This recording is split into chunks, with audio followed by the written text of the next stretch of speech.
It's Tommy's World. It's Tommy's World. It's NASCAR. Excellent. It's Tommy's World. It's Tommy's World.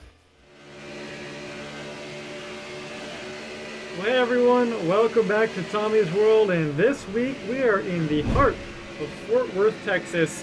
That's right, we're at Texas Motor Speedway for tonight's USORL Red Bull Cup Series race.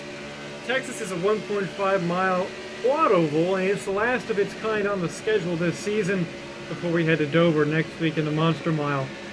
So, Joe, this track is kind of unique on the schedule because this is something that we're running an older version of. We haven't gone with the Texas reconfiguration in recent years. This is an older version of Texas, the banking much higher in both turns 1 and 2 and 3 and 4.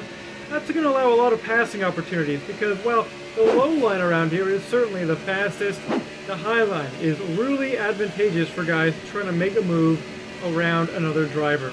So here we go for a lap around here. It starts in turn 4, getting a good exit off of turn number 4 onto the front quad oval portion here. We're flat out, Joe, pretty much all the way around. And depending on how these drivers have their cars set up, they could be flat out for a good portion of the race. But that also means drivers are going to get a little bit loose to start on cold tires. Could see some problems in turn number 2 if that happens. Here we come into turn number 3, and this car just kind of floats down to the bottom right next to that white line. And that's a pretty good lap around here. Draft's going to be big here. Track position going to be important here, Joe. A lot of factors go into having a successful race at Texas.